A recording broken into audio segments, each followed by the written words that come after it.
الطفلین جد الحسن والحسین ابی القاسم محمد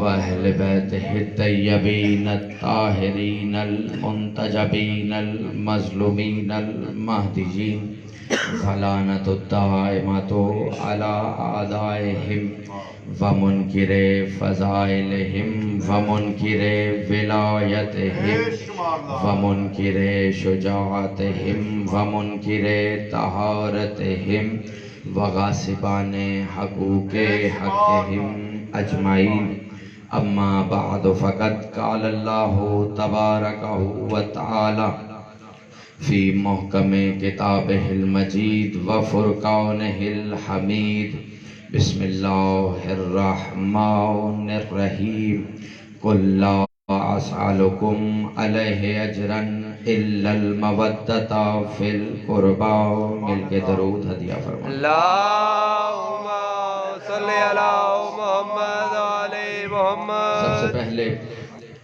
خطیبہ شام سفیر شہادت مظلوم امام بنت زہرا ثانی زہرا جناب سیدہ زینب عالیہ سلام اللہ علیہا کی خدمت عالی جناب میں اذن سخن کی درخواست پیش کرتا ہوں اور گزارش کرتا ہوں کہ حمد ہے اس اللہ کی. دیکھیے جو مجھے جانتے ہیں وہ جانتے ہیں، جو نہیں جانتے وہ آج جان جائیں گے. میں ہمیشہ استعداد دیکھ کر پڑھنے کا قائل ہوں، تعداد دیکھ کر پڑھنے کا قائل نہیں. اس لیے کہ میں نے تعداد کا حال غدیر میں دیکھ لیا تھا اور استعداد کی عظمت میں نے کربلا سے لی.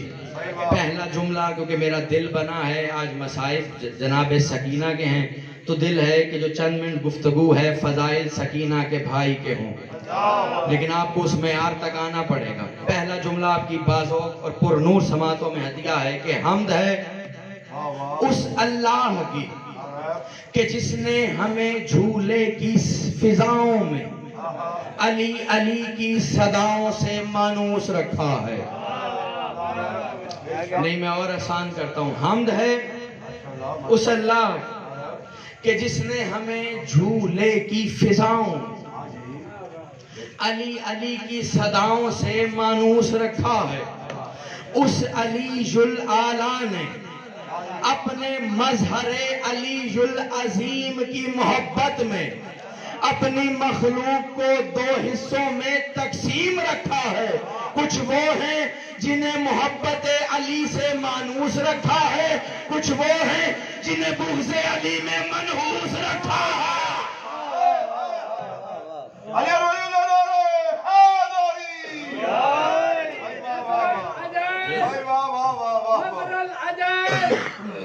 محمد مصطفیٰ کے نائب مل کے نعرے حیدری. کچھ وہ ہیں کہ جنہیں عشق علی سے مانوس رکھا، کچھ وہ ہیں جنہیں بغض علی میں منحوس رکھا. میں اکثر کہا کرتا ہوں کہ دنیا علی کو کیسے سمجھے جب دنیا کی سمجھ میں 6 مہینے کا علی نہیں آتا. حضور دنیا نے اصغر کو سمجھا ہی نہیں. اگر دنیا تھوڑی سی اصغر کو سمجھنے کی کوشش کرتی تو پھر پتا چلتا کہ اصغر کے دادا علی کتنا بڑا علی ہے. ایک جملہ آپ کی نظر ہے اور یہ فیصلہ کرے گا کہ تقریر کتنی آگے تک جائے گی اور کس معراج پر سفر کرے گا. خدا نے دنیا میں جب بھی کسی بڑی طاقت کو مارا ہے تو دکھنے میں چھوٹی طاقت سے مارا. میں نے اس کیا دکھنے میں چھوٹی. مثلا نمرود کو مچھر سے مارا. مارا یا نہیں مارا قرآن کہہ رہا ہوں. نمرود کو مچھر سے مارا. مچھر دکھنے میں چھوٹا ہے لیکن اتنی ترقی کے باوجود سائنس کوئی مچھر بنا نہیں سکی ہے. خدا کی چھوٹی سی مخلوق بھی پوری اپنے اندر کائنات جذب کیے ہوئے ہے. خدا نے جب بھی کسی بڑی سرکش طاقت کو مارا ہے تو دکھنے میں چھوٹی طاقت سے مارا ہے. آسان کرتا ہوں. نمرود